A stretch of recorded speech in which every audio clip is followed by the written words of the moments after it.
que también las dos son para ese mismo día, perdón, me había confundido con las otras. Entonces las dos son para el 29, pero pues no son en realidad de estudiar, son de pensar. Ahora la de la reflexión es de las preguntas y la del pensamiento contradictorio, ese sí viene aquí un videíto de del pensamiento contradictorio.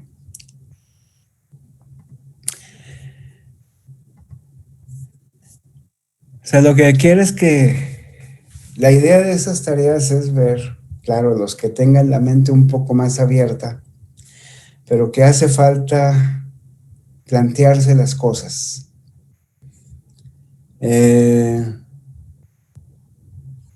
Una de las situaciones que son, que están surgiendo, antes no surgían. O sea, hay varias circunstancias que han cambiado en las generaciones de ustedes, en las un poco previas, y probablemente sigan cambiando en las que van a seguir.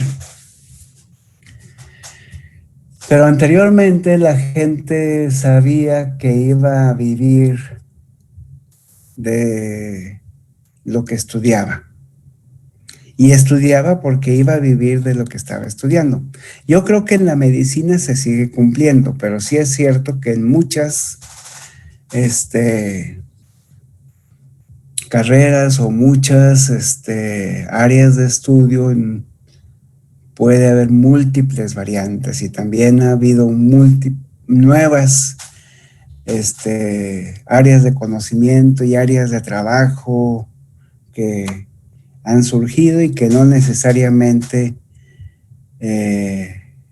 se trabajan como se venía haciendo. Para empezar, los sistemas de pensiones han ido cambiando, ya cada vez hay menos trabajos definitivos. Entonces pues sí les ha tocado una época sobre todo en el área laboral, muy cambiante. Pero,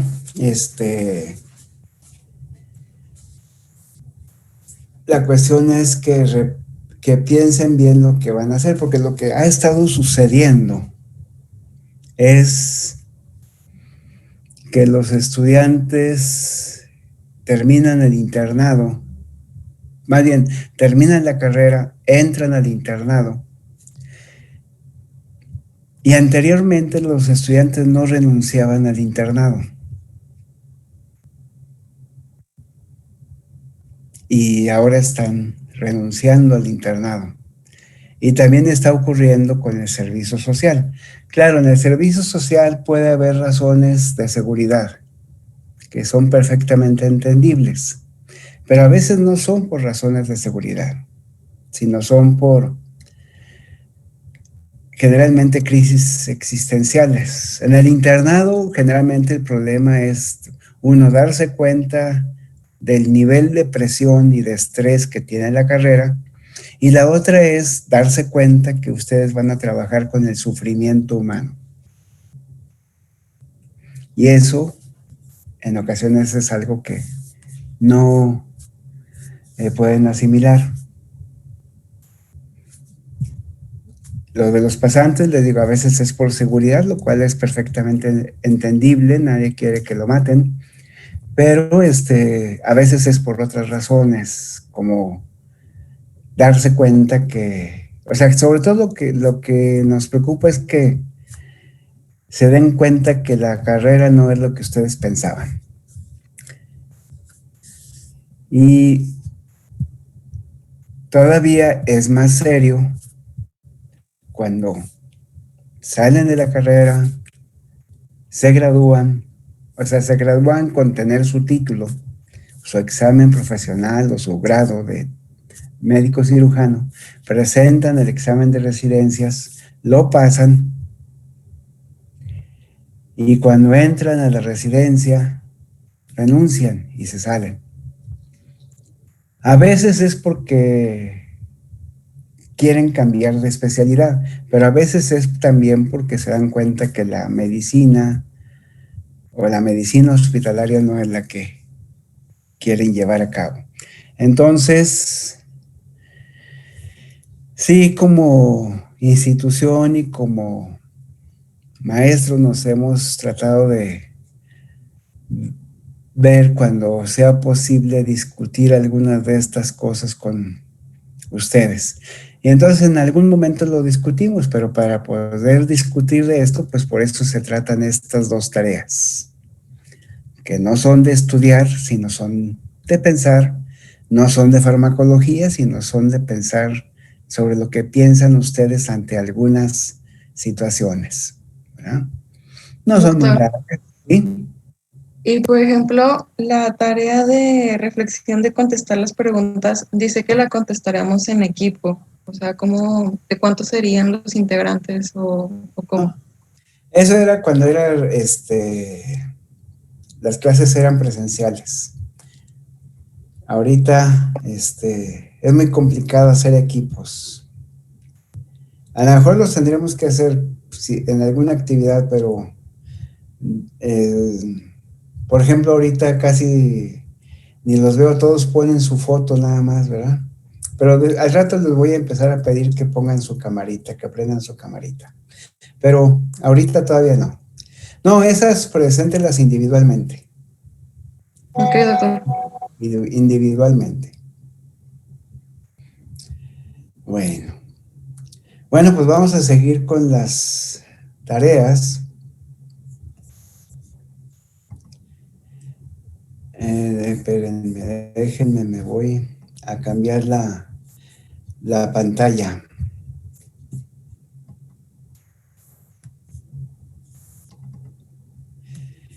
Muy bien, entonces aquí estamos viendo esta diapositiva. Vamos a crecerla.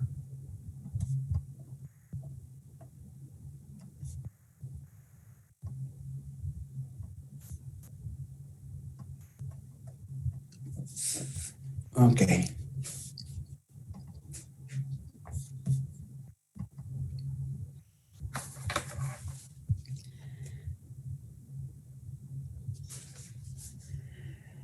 Ujú.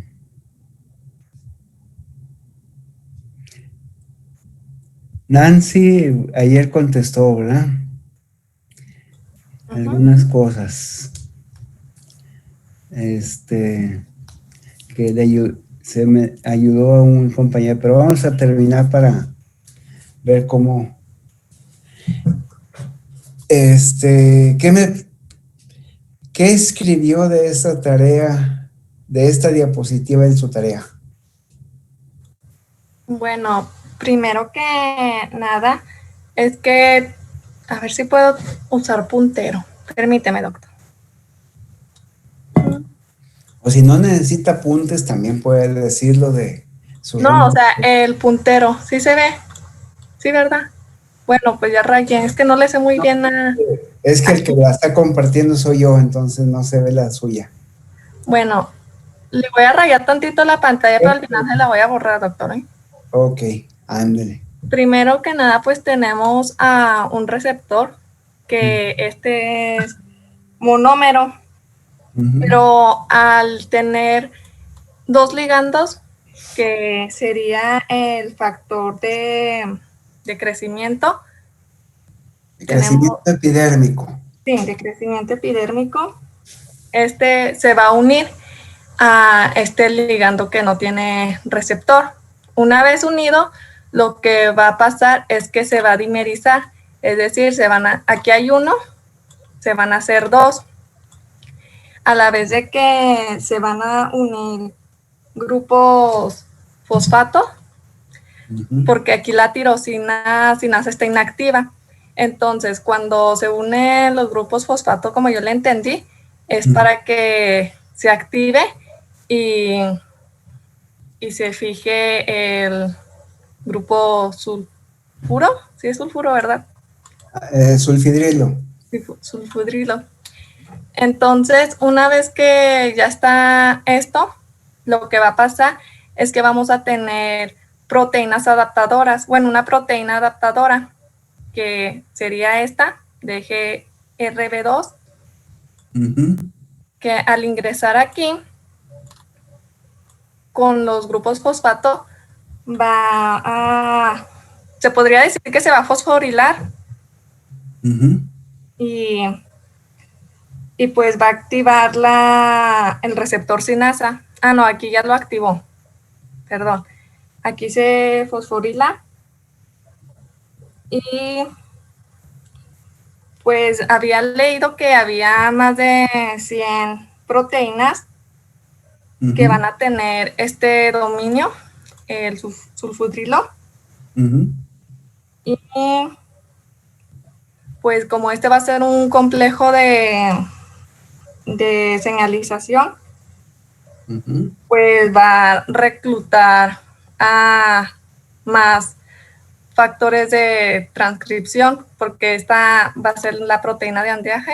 Entonces de GTP se va a convertir a GDP.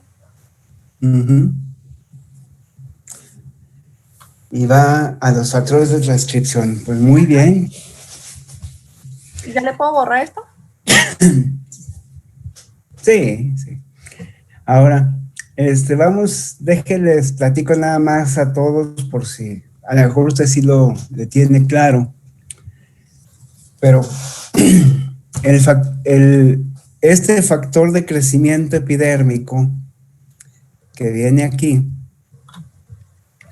el de las dos bolitas verdes, para que tengan una idea de cómo es que sucede esto, porque eso es fisiología, ¿eh?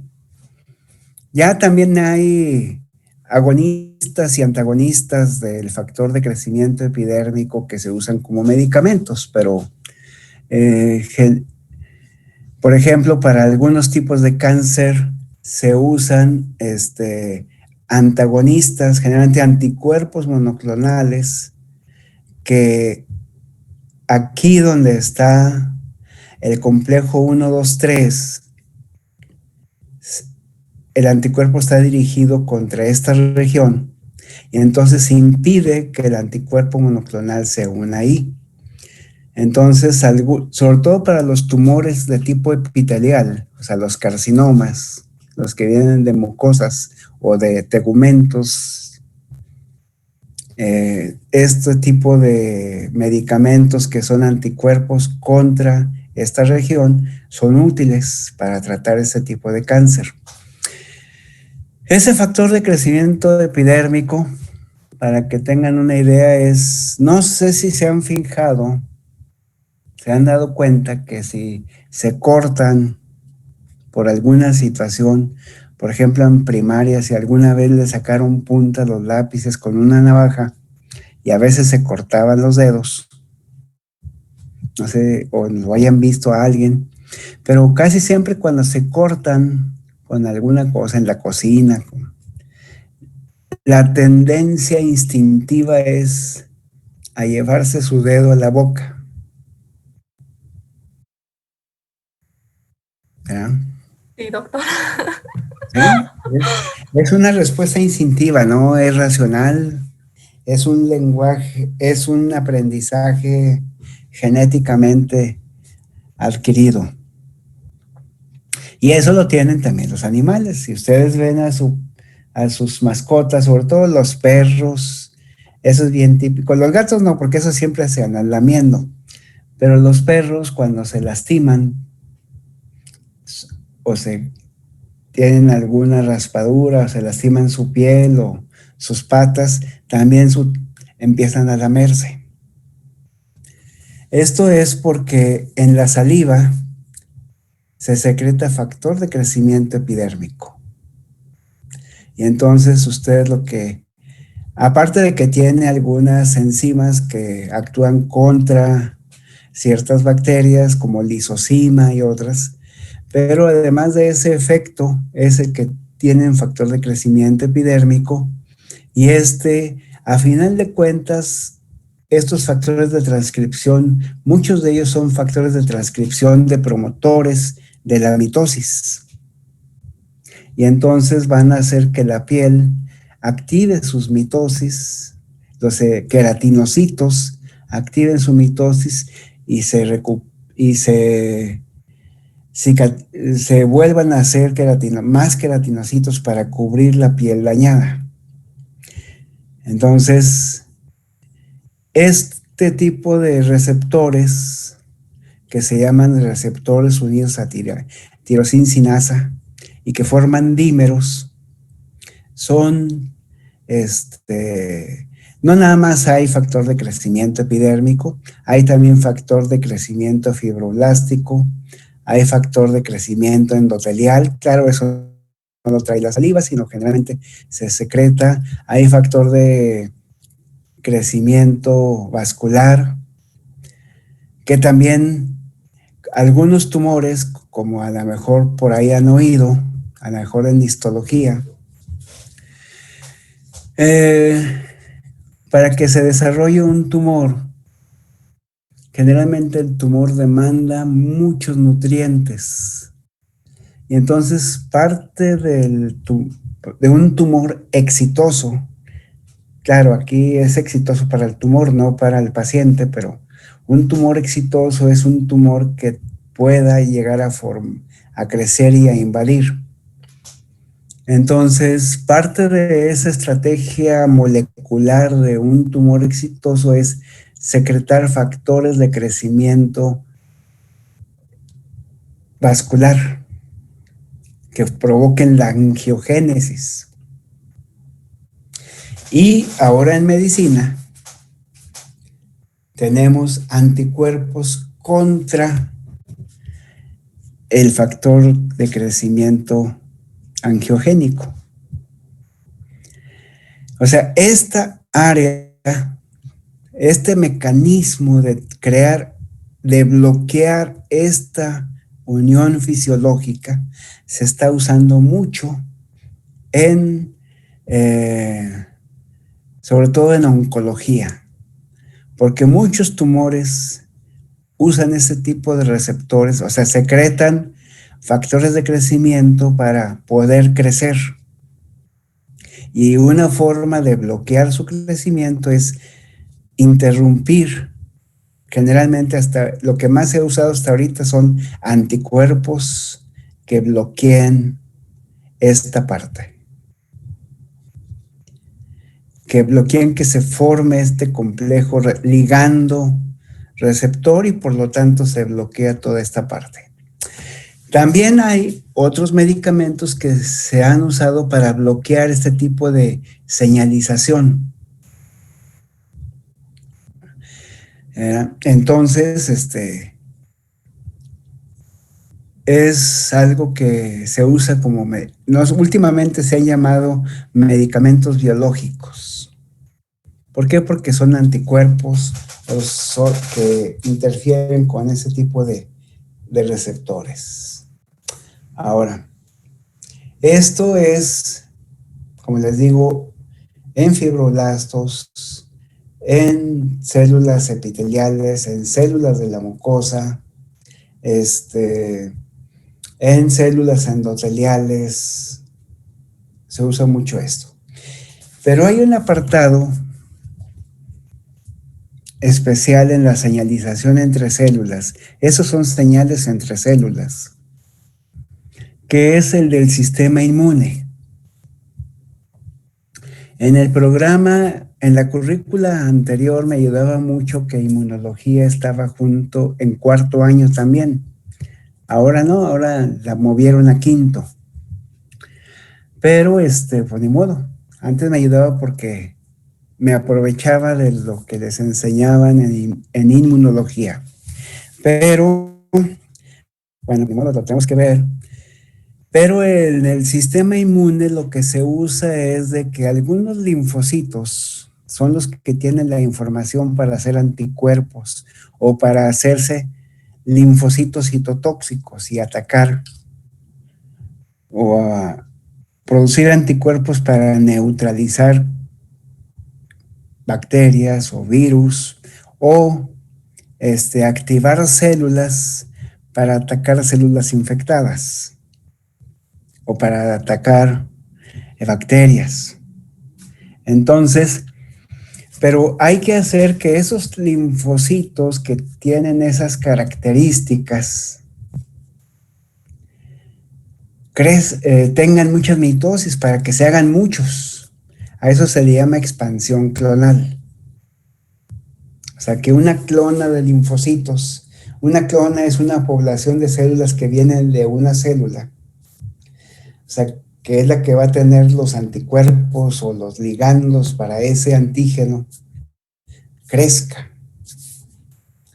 Bueno, toda esta señalización para que se expanda o para inhibir la expansión es por señales entre los linfocitos y los macrófagos, que son las principales células del sistema inmune. Y lo hacen a través de pequeñas moléculas oligopeptídicas. Oligopeptídicas quiere decir que son entre 2 a 20 aminoácidos que se llaman citocinas. Citocinas, pues porque son señales entre células. Y que se unen a ese tipo de receptores que ya están como dímeros. El mecanismo es muy parecido a este, pero un poco diferente. Aquí ya están como dímeros, se une, y al unirse, no es, a diferencia de estos que ya traen su sinasa, nada más lo que hacen es activarla. Aquí se juntan con una sinasa intracelular, se fosforila, y aquí viene otra proteína adaptadora, pero no es GRB. A ver, no es GRB, sino es una que se llama STAT.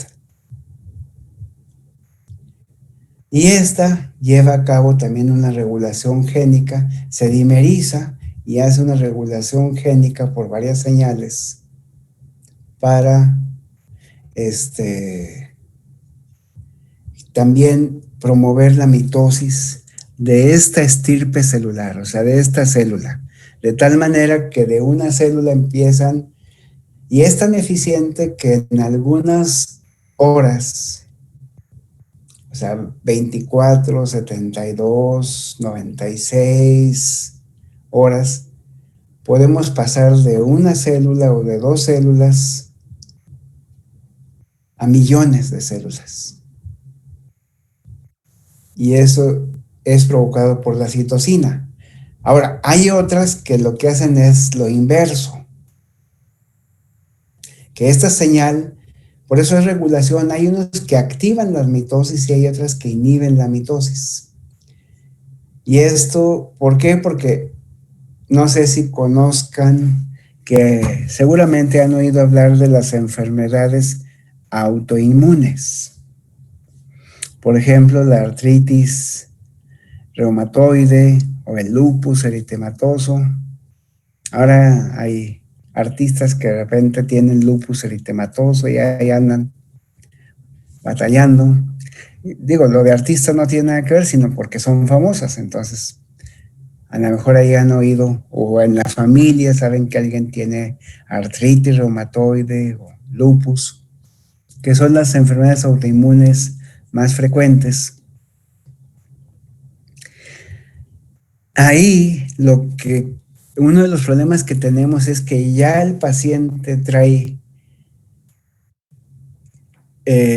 linfocitos ya activados contra proteínas propias.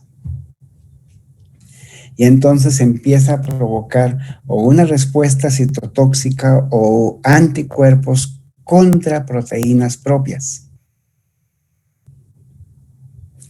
Y entonces otra corriente de medicamentos que se está usando es bloquear, o sea, producir anticuerpos monoclonales contra,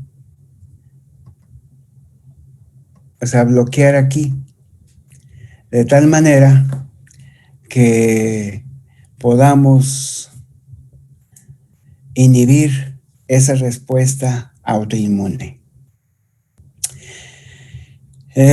Obviamente, en los dos casos va a haber efectos colaterales.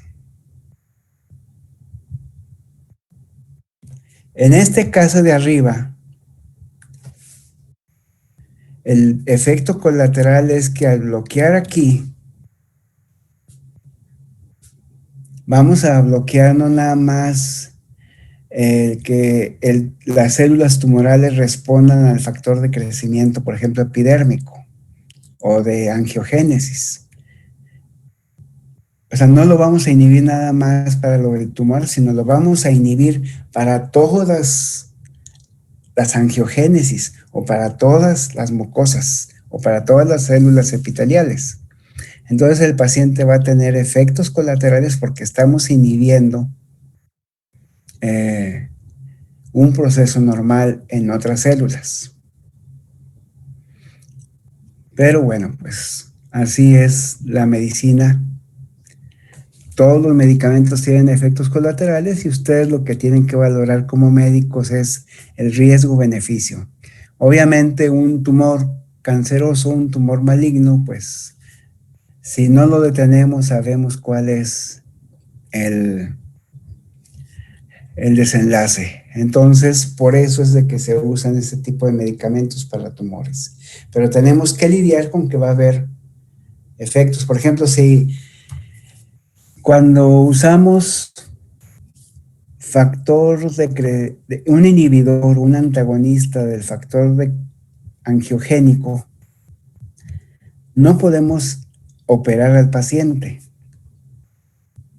Porque si lo operamos, en la recuperación quirúrgica vamos a necesitar que ese paciente vuelva a hacer vasos, o sea, tenga angiogénesis. Si no, no va a poder cicatrizar la cirugía. Entonces, generalmente usamos estos medicamentos hasta 1 mes o 2 meses antes de la cirugía. O sea, primero le metemos una resia al tumor, pero 1 o 2 meses antes de la cirugía le tenemos que dejar de dar este bloqueador, porque si no, operamos al paciente y no va a poder cicatrizar. O en este caso, vamos a inhibir la respuesta inmune contra las propias proteínas, pero también vamos a inhibir la respuesta inmune contra otras antígenos o sustancias externas. Entonces vamos de una u otra manera a inmunodeprimir al paciente. En el caso de las citocinas. Entonces, pero esta sí quería platicarlo con ustedes porque es de las nuevas estrategias de tratamiento que ya no son tan nuevas, ya tienen como unos 10 o 12 años, pero que han sido muy utilizadas. No sé si en la literatura que han leído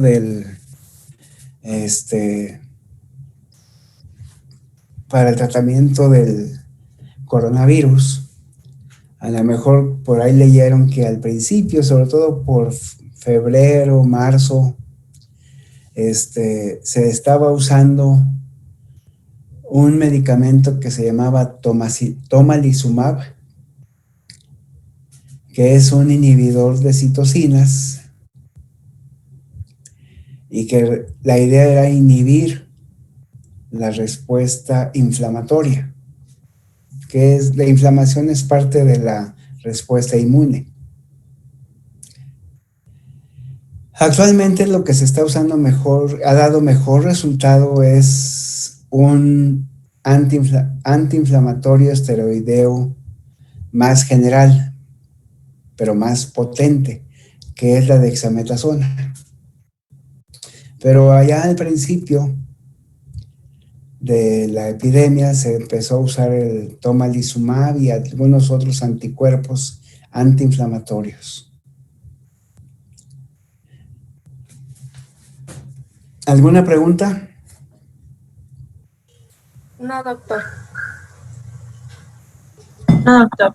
Qué bueno, porque eso sí les va a tocar a ustedes mucho. Doctor, Mándeme. yo había visto en un programa Ujú. se llama Dermatóloga con Sandra Ali en Discovery Homeland Health, en donde tenía un paciente que estaba tomando anticoagulantes, pero ella le había dicho a su paciente de que lo tenía que hablar con el médico para que suspendiera por un tiempo los anticoagulantes porque no se quería arriesgar a hacerle la cirugía.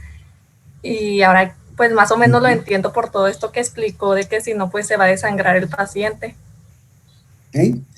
Sí, ustedes cuando vayan avanzando, probablemente, no sé si lo vayan a ver con el... ¿Quién les da cirugía a ustedes? El doctor Román. El doctor Román. Yo creo que sí lo van a ver. Cuando en algún lado del curso van a ver que hay unos estudios que se piden que se llaman estudios preoperatorios. Y en la mayoría de estos estudios es estudiar cómo está el sistema de coagulación. O sea, se pide el tiempo de sangrado, el tiempo de protrombina, el tiempo de tromboplastina. ¿Por qué? Porque sí es cierto, o sea, si hacen una cirugía, el sistema de coagulación tiene que funcionar. Claro, hay veces que es complicado y necesitan una anticoagulación. Por ejemplo, cuando van a hacer cirugía, por ejemplo, de venas que están inflamadas, cuando hay tromboflebitis o hay flebitis y que están produciendo trombos y coágulos. Entonces, pues sí se pone más complicada la cirugía, pero de preferencia para las cirugías normales, el paciente es muy útil y es muy tranquilizador para el cirujano que la coagulación esté funcionando bien, porque si no, pues va a tener el problema de sangrados. Sí se puede hacer en pacientes anticoagulados, pero se hace una cirugía mucho más compleja. Pero tiene razón, es parecido.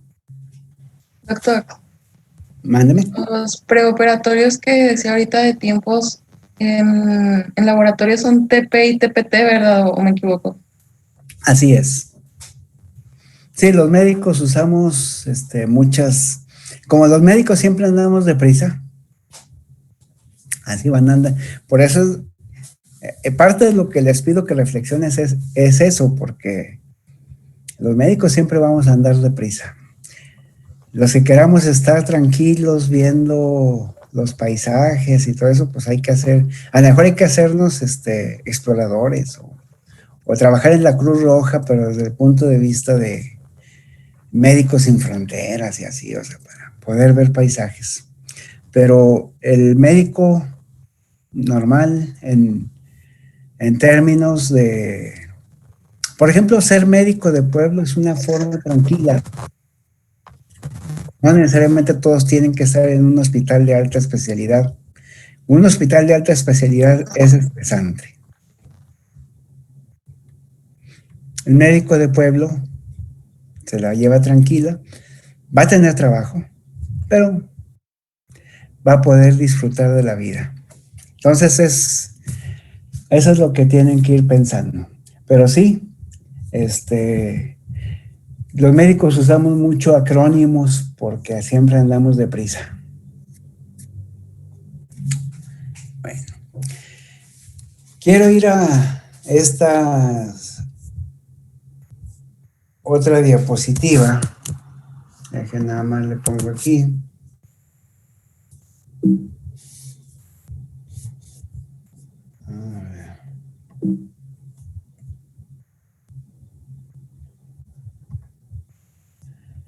A ver, ¿dónde es donde? O sea, este es más o menos un resumen de muchas de las cosas que vienen en esta tarea, pero sobre todo quiero que se den cuenta de cómo va a ser la medicina y por qué lo que les enseñamos sus maestros, por qué sus maestros vamos a estar obsoletos en poco tiempo si no es que ya estamos obsoletos.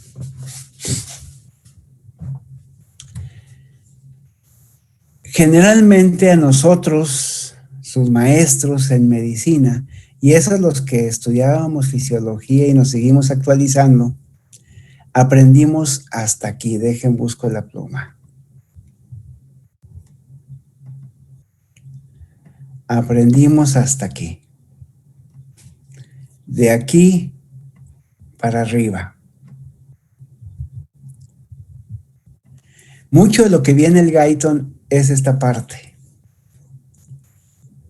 O sea, que él secreta las células, que la médula suprarrenal secreta adrenalina cuando nos asustamos, que hay receptores para angiotensina 2, que hay receptores para acetilcolina, para ciertos factores que liberan sodio, en fin. Y los médicos que todavía aprendimos farmacología, andamos con esto, con los receptores y cómo interactúan las sustancias estas con los receptores, y generalmente hasta ahí le enseñaron farmacología y fisiología a sus maestros. Esta parte de acá es algo que se ha desarrollado en los últimos 20 años. Pero se ha desarrollado como conocimiento nuevo. Entonces, esto es algo que a ustedes les va a tocar aprender porque va a ser la medicina actual. Todavía algunos vemos o vimos a segundos mensajeros, pero todas estas flechitas que tienen múltiples pasos de señalización, muchos de sus maestros no nos lo sabemos, pero ustedes sí lo van a saber.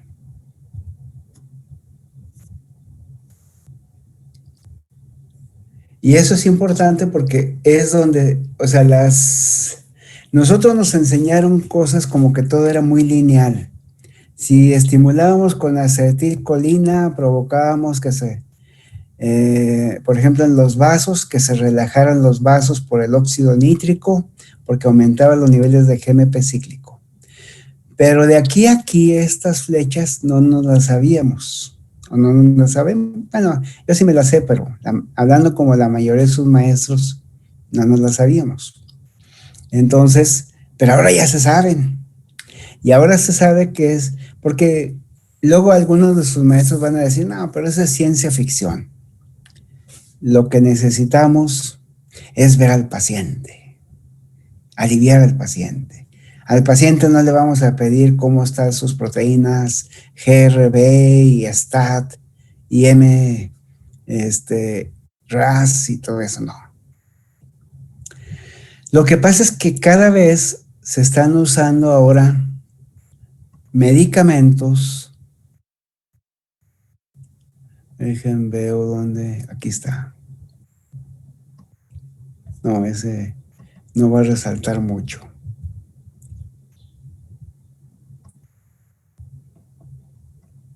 Cada vez se están usando medicamentos que interfieren en esta parte. Y se van a seguir desarrollando medicamentos que intervienen en estas proteínas intermedias citosólicas. ¿Ya? Ahorita se está trabajando mucho con cáncer en esto y también en reumatología,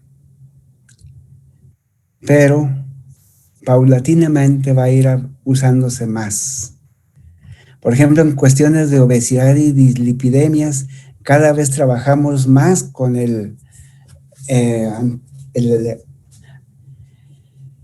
lo que es el PPAR gamma, que es una proteína que está en los lisosomas, pero que participa en la regulación del metabolismo lipídico. Algunos dicen que esta proteína, que vienen de un gen específico, tiene que ver mucho con las personas que tienen una tendencia a engordar y las que no tienen tendencia a engordar, o las que tienen tendencia a cierto tipo de dislipidemias y no. Y cada vez está habiendo más, se están desarrollando medicamentos para regular a esta proteína o al gen de esta proteína y poder manejar dislipidemias. Entonces, no lo vamos a ver mucho porque cuando se hizo el programa todavía esto no lo teníamos como algo prioritario, pero sí les aviso que sobre todo cuando entren a hospital y que empiezan a platicar con especialistas, sobre todo con especialistas jóvenes, se van a encontrar con que esto, que es la señalización, es una área de la medicina que cada vez se usa más, que cada vez los artículos médicos la desarrollan más, que cada vez se usa más para explicar la fisiopatología de enfermedades y, por lo tanto, la acción de nuevos medicamentos, o entender por qué medicamentos viejos que usábamos sin saber por qué, pero que sí sabíamos que funcionaban, por qué ahora sí se puede explicar cómo es que funciona. ¿No? Cuando yo era estudiante, había un comercial del Alka-Seltzer que decía, y era un comercial para la gente, normal, en la televisión salía, que decía, Alka-Seltzer, nadie sabe cómo funciona, pero sí funciona. Y así ejercimos la medicina durante muchos años, para muchos medicamentos, pero conforme vamos sabiendo toda esta parte de la fisiología celular,